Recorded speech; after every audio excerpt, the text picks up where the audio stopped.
Página 1. Alienación como fenómeno social, Adam Schaff, 1977.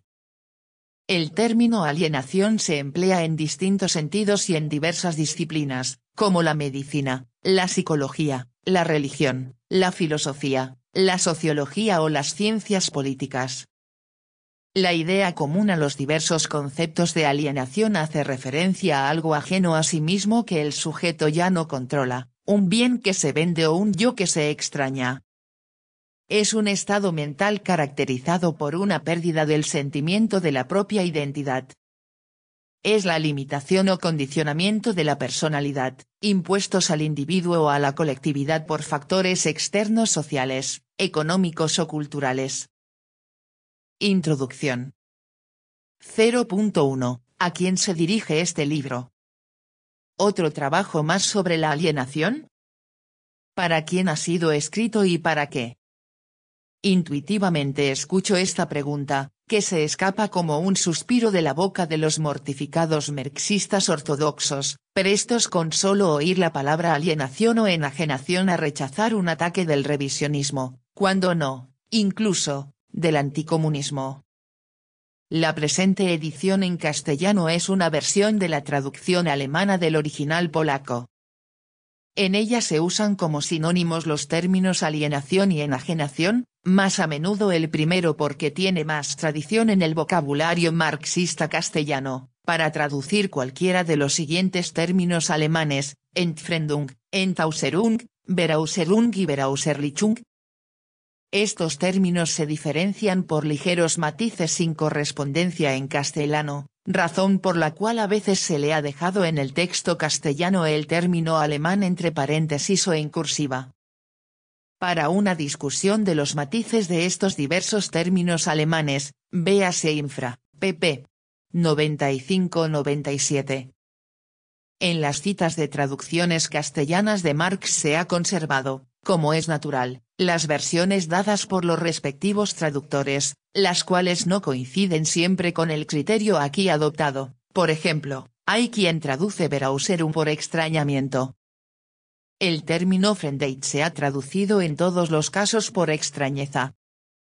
No quiero decir en ningún caso que sean precisamente ellos a quienes el libro en primer lugar se dirige, que lo haya escrito yo para ellos y en razón suya. Y sin embargo esta actitud caracterizada por la falta de comprensión ante el significado y el alcance de la teoría de la alienación, así como por su valoración deficitaria precisamente en los círculos marxistas, incluso cuando no adquiere una forma tan radical como la anteriormente señalada, ha contribuido sin duda alguna esencialmente a la motivación de este trabajo. El libro se dirige naturalmente a todos aquellos que, por este o aquel motivo, desde uno o desde otro nivel cultivan un interés por la teoría de la alienación. Pero en primer término está pensado para quienes no se ocupan constantemente de ella y no la valoran como corresponde, aunque debieran hacerlo, para los teóricos del marxismo, en especial para aquellos que directa o indirectamente están conectados con la actividad política, y para los políticos que pretenden apoyarse conscientemente para su acción en las premisas de la teoría marxista y que, para el público, afirman que en su praxis realmente actúan en consonancia con la teoría. Expresado de otro modo, es este un libro que se ocupa de un tema de la teoría marxista su cuidado principal. Sin embargo y según espero, también su mensaje de hecho es la política y la actividad política de aquellos hombres que se declaran marxistas y, apoyados en el marxismo, pretenden formar y transformar la vida social. Es un hecho que la problemática de la alienación se ha puesto de moda en las últimas 2 o 3 décadas. Testimonio de ello es ya por sí sola la bibliografía de las obras que he utilizado, albergada en el apéndice de este libro, una bibliografía que se mantiene dentro de los límites de mis conocimientos de lenguas, pero que en ningún caso es tampoco completa al interior de estos límites. Otra prueba de ello la da el aumento de las aportaciones científicas sobre este problema a las discusiones de los congresos internacionales, en especial los sociológicos, El Congreso de Toronto quebró a este respecto todos los récords, y originó los trabajos de una organización internacional especializada que se ocupa de la problemática de la alienación. El gran interés científico que desatara el existencialismo francés en el periodo de postguerra ha ido haciendo olas cada vez mayores y abarcando los más diversos territorios de las ciencias sociales, y no solamente la filosofía. Pero si se habla de moda en relación con la problemática de la enajenación, no es en el sentido de que por esta moda se explique el fenómeno, sino según he constatado repetidas veces en publicaciones sobre el tema. Por el contrario, precisamente el surgimiento de esta moda requiere una explicación, y por cierto a fondo. Una explicación tal se puede reducir a la constatación de que hoy se reconoce, sobre diversos territorios de la vida social, el contenido creador de la teoría de la enajenación, que ésta sirve a los científicos para exponer e interpretar los fenómenos sociales de importancia con los que se ven confrontados, que les hace posible la generalización de estos fenómenos y como consecuencia el descubrimiento de sus legalidades. Dicho de otra manera, una teoría se vuelve moderna cuando es útil como instrumento de investigación. En el curso posterior de nuestras consideraciones intentaremos mostrar en qué consiste la utilidad y la usabilidad de la teoría de la alienación, que determina su carácter de moda. Cuando constatamos que la teoría de la alienación está de moda, no quiere decir esto todavía nada sobre el radio de alcance de esta moda. Falta mucho para que ella haya alcanzado a todos los círculos marxistas. Ciertamente que también en estos círculos, especialmente en Francia en los años 50, la teoría de la enajenación encontró gran afición. A fines de los años 50 y en los 60, halló un gran eco en Yugoslavia y Polonia. En la Unión Soviética y en la República Democrática Alemana, en cambio, la actitud de los marxistas ha sido expresamente defensiva. Las más de las veces se escribía sobre la teoría de la alienación para cargar contra los revisionistas, para subrayar los peligros que trae consigo el simple concepto de la enajenación, etc. También en estos círculos ortodoxos se perfiló, sin embargo, en los años 60, una evolución visible y en mi opinión positiva al respecto. Sobre esta cuestión volveremos al final del primer capítulo, pero en la escuela del marxismo difícilmente se podría decir, a escala internacional, que la teoría de la alienación se hubiese puesto de moda. Por el contrario, llama más bien la atención una cierta aversión a la moda en este asunto. Llama la atención y a primera vista sorprende la brecha entre el entusiasmo de los eruditos no marxistas por la teoría de la enajenación, con apelación a su origen marxista, y la indiferencia, cuando no rechazo o negación de esta teoría, en los círculos marxistas que reclaman para sí el nombre de marxistas ortodoxos. La situación paradójica es esta: en las ciencias sociales y en la filosofía se vuelve por todas partes a descubrir a Marx, se le honra y hace referencia a las inspiraciones que de su doctrina fluyen. Pensaría uno que esto habría de ser motivo de alegría y orgullo para los marxistas, que estos iban a utilizar el alza en la bolsa científica internacional, pero aquella ciencia que reclama para sí el nombre de marxismo conserva la distancia frente a esta teoría, adopta a menudo una posición defensiva, intenta poner en cuestión el hecho evidente de que la teoría de la enajenación juega un papel de importancia en el marxismo, conforme al proverbio de la antigüedad. Timeo danaos et dona ferentes. Precisamente en esto consiste para mí el problema interesante, mucho más interesante y difícil de comprender que el harto zarandeado problema de la moda, del que parten aquellos defensores mariae que son de opinión que su asombro sobre el interés en la problemática de la enajenación aparecido recientemente en la literatura moderna filosófica, sociológica, politológica y de temas similares, representa un argumento suficiente para probar las malas intenciones de los autores de las obras en cuestión, que de esta manera intentan deformar, al menos, el marxismo, si no aniquilarlo. Los antiguos griegos creían que el asombro, taumatsein, era la fuente de todo el pensar filosófico. Puede que sea así.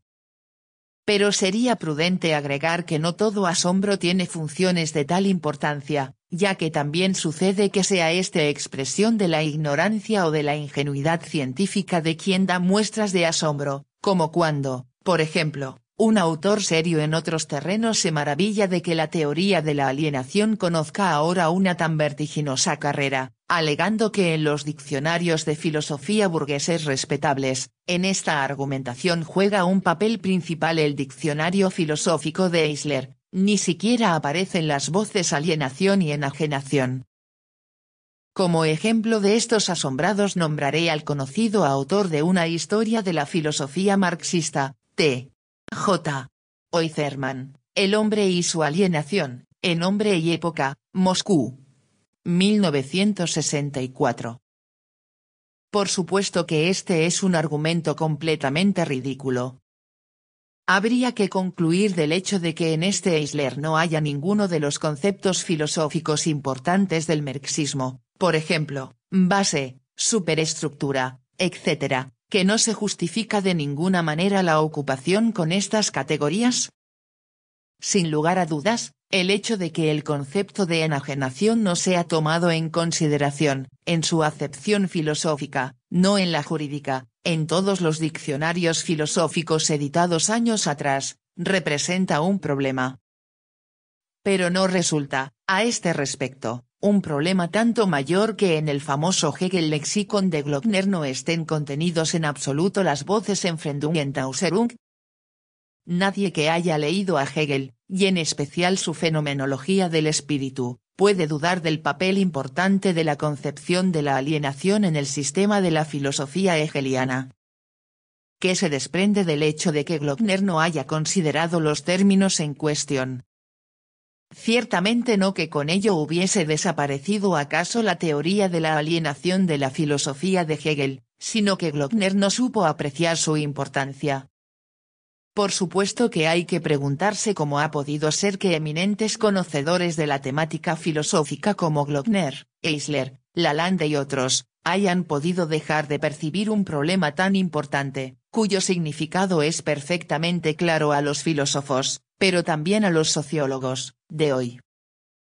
Como ya dijimos, esta cuestión se deja responder, respecto a la teoría de la alienación al igual que respecto a otras teorías que han hecho época, de una forma completamente trivial, su importancia se hace mayor en la misma medida en que los fenómenos reales, cuyo reflejo en el pensamiento son las respectivas teorías, aumentan en la realidad objetiva.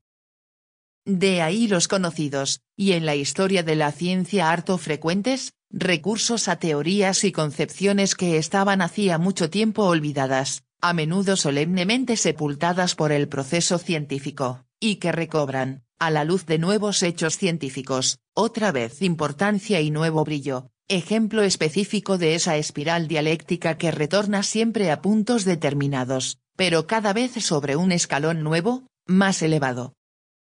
Este fenómeno ha sido descrito maravillosamente por el famoso sociólogo y marxista polaco Ludwik Krzyzewski en su obra La peregrinación de las ideas, publicada al giro del siglo XIX al XX.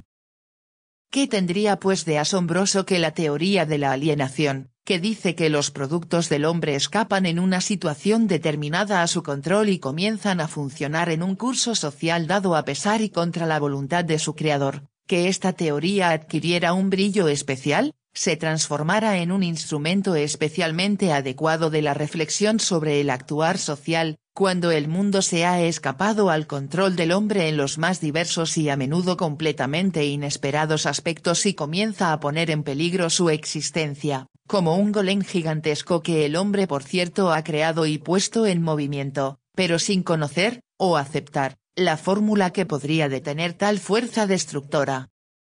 ¿No es acaso descubrimiento harto trivial reconocer que la humanidad, que se encuentra en la situación del aprendiz de brujo goetheano, dé muestras de un interés siempre creciente por la teoría que lleva a descubrir esa fórmula mágica borrada de la memoria que le otorga al hombre la fuerza para dominar sus propios productos? Como queda dicho, tengo esta situación por completamente común y corriente, y al asombro de mis respetados colegas por un malentendido improductivo.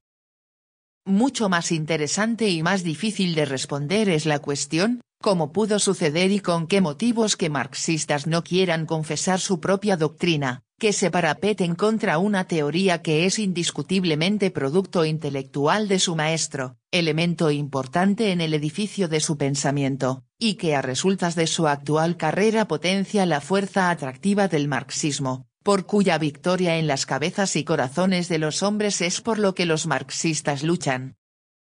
Es esta la dura nuez que habría que cascar en una interpretación. Esto es lo que nos confronta de manera inmediata con los problemas de la psicología de los conocimientos científicos, que se encuentra en la vecindad más próxima de la psicopatología de este conocimiento. Tal como en esos casos en que personas cultas y científicamente formadas se esfuerzan testarudamente en extraer de ciertos textos lo contrario del significado evidente para el sano entendimiento humano, y están convencidos de proteger, haciéndolo, la ortodoxia y la verdad de la doctrina del maestro.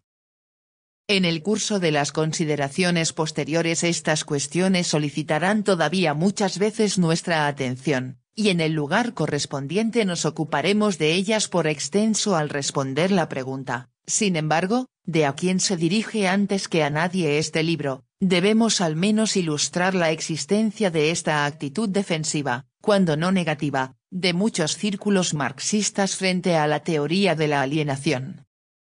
Esto ocurre tomando como ejemplo algunas obras de autores marxistas, que provienen de países diferentes y sin embargo están de acuerdo en ciertos casos en forma inesperada y sorprendente en lo que respecta a aquella fobia contra la teoría de la alienación que consideramos relevante. La selección y diferenciación nacional ha sido hecha aquí, por cierto, con una intención determinada. En ella, son dos cosas las que me importan. Primeramente, destacar una determinada manera de pensar que se precia a sí misma de ortodoxa y que es en cambio en mi opinión indigente. ¿Qué causas tiene esto? En segundo lugar, me interesa la destrucción de un mito que es costumbre hacer circular con un cierto guiñar de ojos. El asunto se derivaría, supuestamente, del estilo y manera determinados en que en la Unión Soviética se cultiva el marxismo. Ahora bien, esto no es en absoluto efectivo, y expresado de esta manera es una simplificación. Algunos trabajos deficientes sobre el tema han aparecido, por cierto, en la Unión Soviética, pero esta, precisamente, puede también enorgullecerse de un número de excelentes trabajos en este campo, y esto ya a partir de los años 50 remito al hermoso aporte de A. Ogurchov sobre la enajenación en el tomo 4 de la Enciclopedia Filosófica.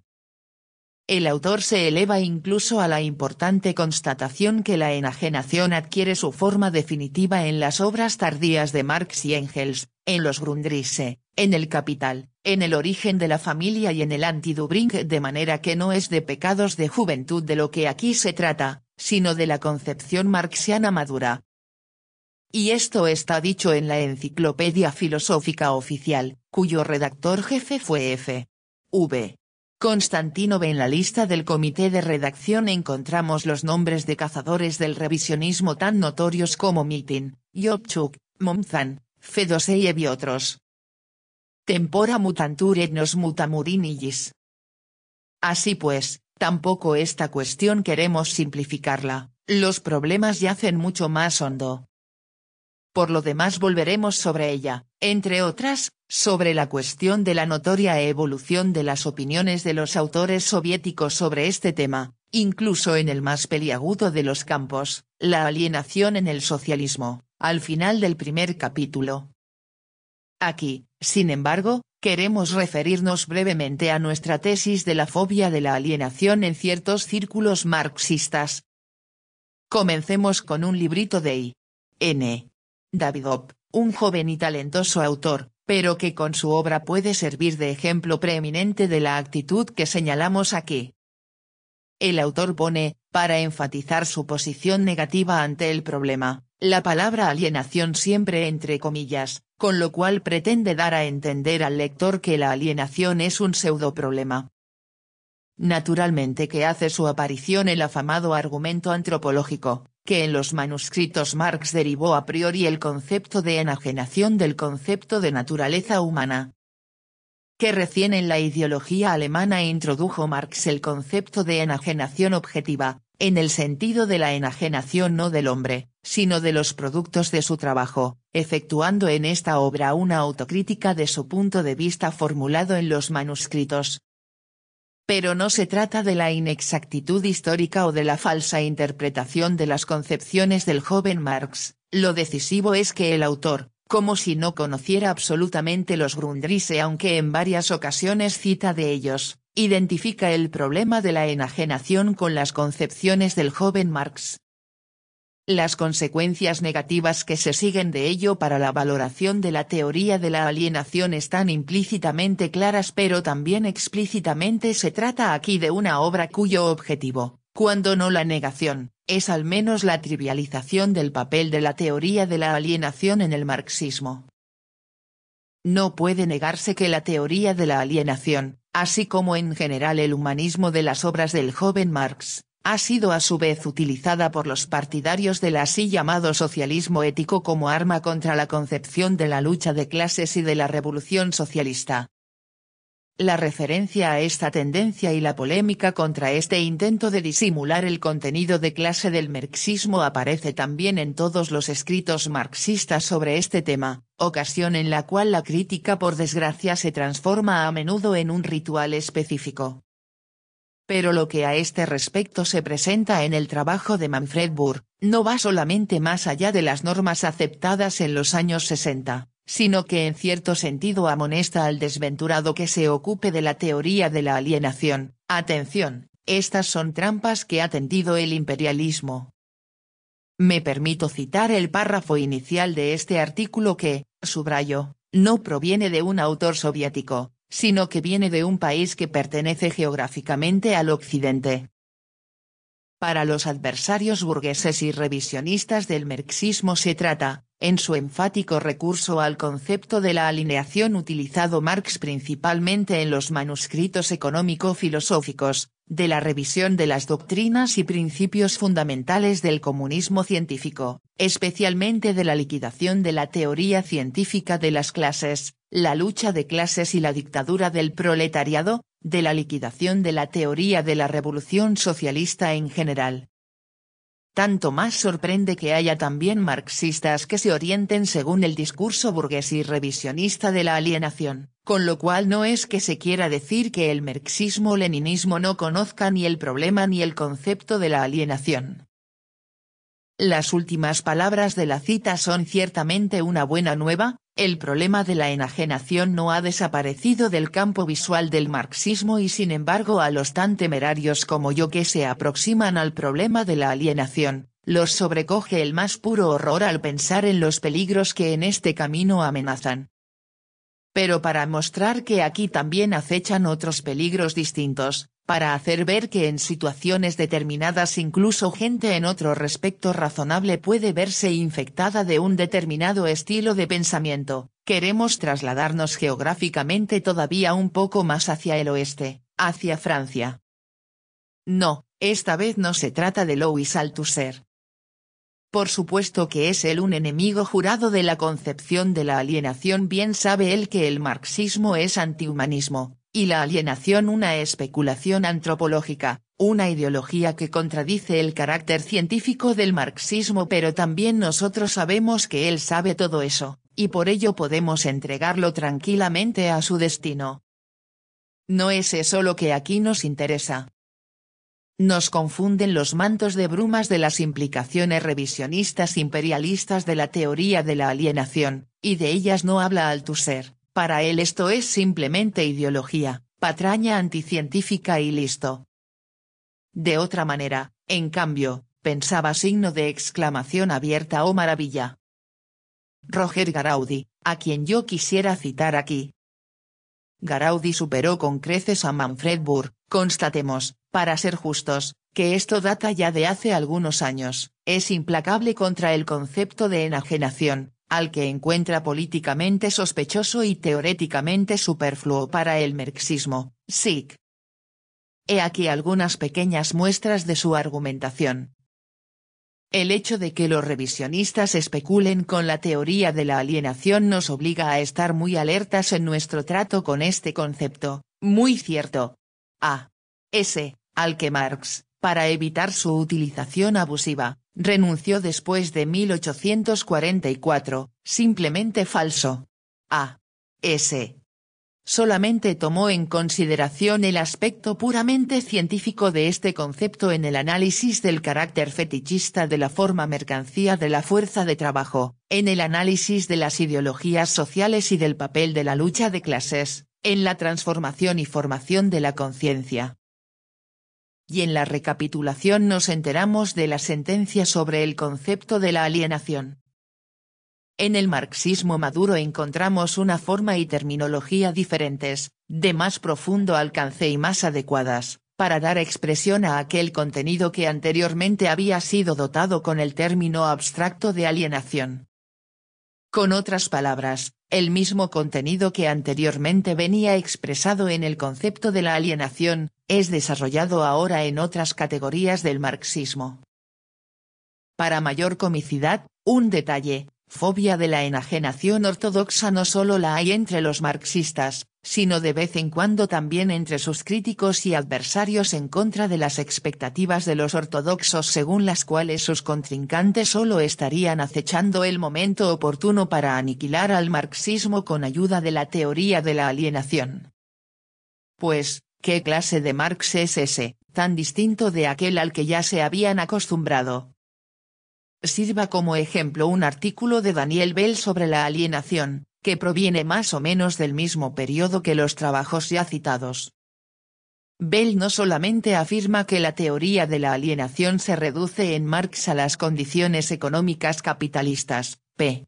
97, que Marx dejó de lado la categoría del individuo humano en favor de la categoría de la clase social, p. 202, sino que también se inclina a trivializar en general la importancia de la teoría de la alienación en el marxismo. La forma y modo en que lo hace sería digna de un estalinista anquilosado. La idea de la enajenación ha ganado perfil recientemente en razón de la desorientación de los intelectuales radicales en la sociedad de masas, en la cual tradición, vanguardia y cultura de las clases medias se rozan unas a otras llenas de malestar. En verdad, una inesperada hermandad de armas. Pero queremos retornar al tema principal de nuestras consideraciones. El ejemplo presentado aquí hace evidente una verdad trivial: la teoría de la enajenación no produce, ni mucho menos, entusiasmo en todos los círculos que reclaman para sí la designación de marxistas. Por el contrario, dice mucho en favor de la suposición de que esta teoría es a menudo mal comprendida, menospreciada y, con mucha frecuencia, incluso erróneamente apreciada desde la raíz, precisamente en aquellos círculos que oficialmente marchan bajo la bandera del marxismo. Si se está convencido, y yo lo estoy decididamente, que la teoría de la alienación es un elemento importante del edificio conceptual marxista, y que juega por ello un papel importante en la actividad social, es entonces comprensible que se luche por su aceptación, porque se la comprenda y se la aprecie adecuadamente, y que se dé batalla contra los malentendidos y deformaciones. Los aludidos, entonces, son todos los marxistas, también aquellos, y en cierto sentido ante todo aquellos, una vez más, no ellos solamente, sino ante todo ellos que, porque no la entienden, reaccionan ante esta teoría con repulsión y enojo. ¿Vale la pena emprender esta lucha? ¿Es esta de provecho? Ciertamente, en la medida en que sea en general posible convencer a alguien con razones intelectuales. Y precisamente de ahí emerge una gran preocupación, o, si se prefiere, una dificultad. Hay en efecto teorías en el marco de la psicología social que explican por qué ciertas personas oponen resistencia a los argumentos racionales o incluso se cierran completamente a ellos. Pienso en este momento especialmente en la teoría de la disonancia cognitiva de Festinger o en la teoría de la closet-mind, según la formula Milton Roqueach. Sin adentrarnos en los detalles de estas interesantes teorías, solo diremos provisionalmente aquí que, Conforme a la teoría de la closet-mind de Roqueach, un cierto tipo de personalidad no es accesible a los argumentos racionales que pudieran socavar la creencia internalizada. La personalidad para la cual es típica la closet-mind representa un caso extremo de la disonancia cognitiva, de la que se ocupa la teoría de Leon Festinger. Esta teoría se refiere a las situaciones en las cuales dos elementos contradictorios se presentan al conocimiento humano, dos convicciones contradictorias, la contradicción entre el propio convencimiento personal y la opinión oficial, vuelta hacia el exterior, entre la convicción por la que un hombre realmente se confiesa, y su comportamiento efectivo, etc., situaciones que originan una disonancia cognitiva.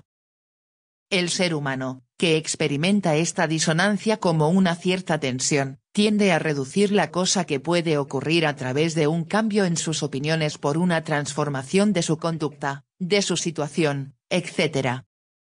Una de estas posibilidades consiste en que se cierre uno psíquicamente frente a las informaciones y conocimientos que podrían entrar en conflicto con las convicciones hasta entonces alimentadas, y producir así esa disonancia cognitiva. De esta manera se origina la personalidad con una closet-mind que es característica de todo tipo de auténtica confesión, partidarios de una religión, de un partido, etc., que se resisten a hacerse conscientes de la contradicción entre la fe oficial que confiesan y la realidad. Esta constatación teórica ha sido repetidas veces verificada empíricamente, y a un experimento semejante, del que se derivan conclusiones prácticas para responder a la pregunta enunciada anteriormente, ¿vale la pena emprender esta lucha? ¿Puede ser de provecho? Quisiera referirme aquí brevemente. El experimento fue realizado a fines de los años 60 en el Instituto de Filosofía y Sociología de la Academia de Ciencias polaca por uno de los colaboradores del instituto, la doctora Teresa Nowacka. Se trataba de comprobar si los seres humanos creyentes son accesibles a los argumentos racionales, si pueden comprender e internalizar hechos objetivos, cuando estos parecen amenazar su creencia.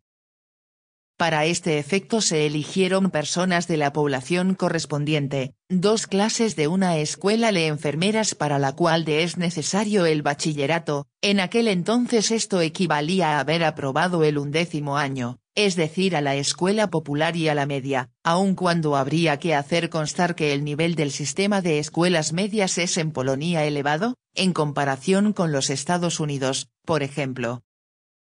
Se trataba, pues, de muchachas que poseían buenos conocimientos de historia, geografía, etc., pero al mismo tiempo ya aquí hay que tomar en consideración que Polonia tiene una población católica. Estas muchachas eran en su mayoría católicas creyentes y practicantes. El experimento comenzó con una encuesta anónima en la cual, entre otras preguntas neutrales, se hacían también algunas como, ¿cuál es la religión más antigua del mundo? ¿Qué porcentaje de los creyentes del mundo profesan la religión católica? Etc. El resultado de esta encuesta fue, si se considera la educación escolar de las muchachas que tomaron parte en el experimento, sensacional. Las respuestas decían preponderantemente, más del 90%, que la religión cristiana era la más antigua y que sus partidarios formaban la mayoría de los creyentes. Los cálculos alcanzaron del 70 al 90% de la población mundial. A la encuesta siguió la segunda parte del experimento. De común acuerdo con la escuela, la doctora Nowacka realizó, en las clases del experimento, una lección semanal de historia de las religiones. Las lecciones estaban objetivamente concebidas, se referían a la génesis, difusión y artículos de fe de algunas religiones universales, naturalmente una selección. Hay que subrayar aquí como elemento importante en la valoración del experimento que las relaciones entre la expositora y las auditoras eran excelentes. Estas últimas recurrieron repetidas veces al consejo de la doctora Nowacka en cuestiones de la vida, que la propia expositora es católica, cosa que por cierto sabían las auditoras. Las clases transcurrían con animación, se hacían preguntas y se produjeron discusiones que mostraron que las muchachas estaban perfectamente enteradas de la evolución histórica de las diferentes religiones, de su extensión en el mundo, etc. A finales del año se repitió la encuesta, modificando la forma y el tipo de las preguntas, etc. Y entonces pudo verse que aproximadamente un 55% de las interrogadas repetían las anteriores respuestas: la religión cristiana era la más antigua del mundo, la mayoría de los creyentes del mundo eran católicos, etc. El experimento fue repetido por otro científico en la Universidad Técnica de Danzig. Aquí los sujetos del test fueron hombres jóvenes, y produjo el mismo resultado, con variaciones menores en las cifras por ciento. Una personalidad semejante, que impermeabiliza su mundo de ideas contra el mundo exterior, ¿es típica solamente de los partidarios de una religión determinada? Por supuesto que no. Durkheim hablaba de pensamiento religioso no solo en relación con la fe en Dios, sino también en referencia a un pensamiento dogmático determinado, que se cierra a la argumentación racional. La teoría de la closet mind está claramente relacionada con esta concepción. Aspectos interesantes de la génesis de este fenómeno, del condicionamiento individual y social de este tipo de personalidad, ofrece de Truebelieber, de Hofer, especialmente en el análisis de personalidad de las personas con compromiso político, que son las que en realidad nos importan aquí en primer término. Tiene sentido hablar con semejantes Truebelievers, con gentes que se cierran contra todos los argumentos que está en contradicción con su fe, porque esta contradicción significa para ellos confesar la ruina de su vida, perder el sentido de sus vidas. Stalin tenga la lengua afilada, y en ocasiones sabía valerse de ella soberbiamente. Una vez, en el curso de una discusión, llamó trogloditas a este tipo de hombres. Yo conozco trogloditas de estos viejos y jóvenes, de mi propia e inmediata experiencia en trato con gentes que confunden su ciego fanatismo y su closet mind con el marxismo. Y, sin embargo, mi respuesta a la pregunta formulada anteriormente es positiva: también con ellos vale la pena, y es necesario, entendérselas. A pesar de todas las dificultades que ellos supone, tienen una ventaja, una cualidad fundamental en cierto sentido valiosa: son hombres que persiguen un ideal. Personalmente, prefiero a un idealista, aunque sea arrogante y esté cegado en su ortodoxa postura, a aquel montón de conformistas sin principios y desnudos de todo ideal, que están dispuestos si se les da la orden, por cierto, a estar de acuerdo con todo y con cada uno, puesto que de todas maneras todo les es indiferente. Y ese 45% de muchachas del experimento descrito anteriormente, son una demostración de que el esfuerzo compensa. Por desgracia, un experimento semejante bien se puede hacer con muchachas creyentes, pero no con los Truebelievers de un partido. A pesar de todas estas objeciones y observaciones críticas, mi propósito está claro: me dirijo en primer término a los marxistas, y me pongo como tarea el difundir entre ellos caudal de pensamiento marxista. Mi tarea es doble. Primero, quisiera demostrar que la teoría de la alienación trata de una idea auténticamente marxiana, y, por cierto, no de una idea del Marx aún inmaduro, aún premarxista, sino del Marx maduro, del padre de nuestras ideas. Pero en segundo lugar querría yo demostrar que se trata de una idea importante tanto teorética como prácticamente, de uno de los pilares de la teoría marxista y de la praxis revolucionaria que descansa sobre ella. Y esta declaración acerca de mis intenciones, mi objetivo, nos lleva naturalmente a la segunda cuestión: ¿para qué? ¿Para qué he escrito este libro? Página 11.